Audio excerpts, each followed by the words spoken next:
ପିଲାମାନେ ସୁପ୍ରଭାତ ପିଲାମାନେ ଦ୍ୱିତୀୟ ଶ୍ରେଣୀର ତୁମ ହସ ଖୁସି ବହିର ଆଜି କ୍ରିକେଟ ଖେଳ ପାଠ ବିଷୟରେ ପଠନ କାର୍ଯ୍ୟ ଆରମ୍ଭ କରିବା। କ୍ରିକେଟ ଖେଳ ପାଠର ନାଁ ହେଲା କ୍ରିକେଟ ଖେଳ।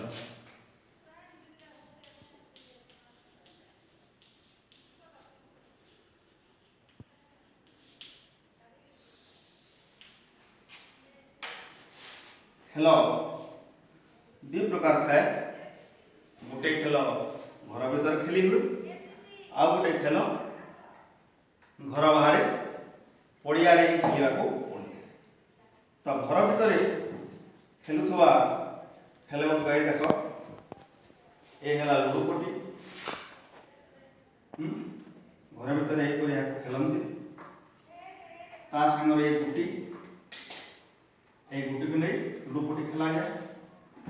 आ गोटे घर भीतर खेल है ताश, ये ताश ताश सहित घर मध्य रसैया खेला जाए देखिपार। तो ये गला घर भीतर आम खेल खेले देख घर बाहर जो पड़िया आवश्यकता होता है फुटबॉल ये घर बाहर खेला जाए। रिंग बॉल यहाँ पड़िया दरकार हुए धाँ दौड़ कर फिकी फिंगी यहाँ खेलवाई हुए। आजिकल प्रिय खेल हूँ क्रिकेट खेल इटा बैट और बॉल और या संगे स्टम्प थाए तीनोटी बाड़ी थाए। तो पठन कार्य आरंभ करवा। देख खरा दिन सरी आसुए वर्षा न थाए असह्य गरम पर्वत पाख पड़िया बिलुआ ठेकुआ बसी क्रिकेट खेल उपर आलोचना करुले।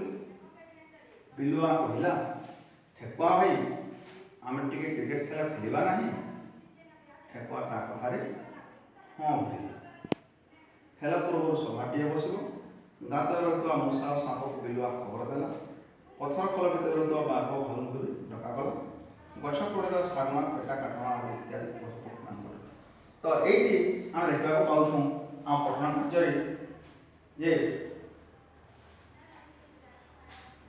यहाँ हूँ पशुपक्षी मैंने क्रिकेट खेल खेलने विचार कर पशुपक्षी मैंने खेल खेलती ना दौड़ करती से क्रिकेट खेल उपर आलोचना कर बिलुआ और ठेकुआ। ये देख ठेकुआर चित्र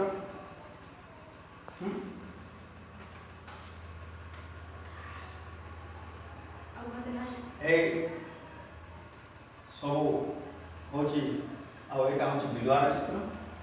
यहीपरी जंगल विभिन्न पशुपक्षी मान थाती यही पशु मान मध्य यहाँ हूँ ठेकुआ यहाँ हूँ बिलुआ। ठेकुआ बिलुआ को चिन्हिल एम जो कथा होते गोटे पथर उपर बस बिलुआ कह ठेकुआ भाई आम टे क्रिकेट खेल खेलवा ना खेलवा ना अर्थ खेलवा ना कि ठेकुआ ता कथार हाँ भरला। समय को आम देखा खरा दिन सरी आसूँ वर्षा न थाए असह्य गरम हो पर्वत पाखर पड़िया बिलुआ ठेकुआ बसी। तो यह हूँ जंगल चित्र। एक जंगल जो से बोधे बस आलोचना कर। तो सेमाने क्रिकेट खेल विषय आलोचना कर खेलवाई से क्रिकेट खेल विषय आलोचना करने ହେଲେ ପୂର୍ବରୁ ସଭାଟିଏ ଡାକିବା ପାଇଁ ଚେଷ୍ଟା କରୁଛନ୍ତି। ତ ଆଜି ପାଇଁ ଏତିକି। ଆମେ ସେହି ସଭା ଓ ଖେଳ ବିଷୟରେ ଆମେ ପରେ ଆଲୋଚନା କରିବା।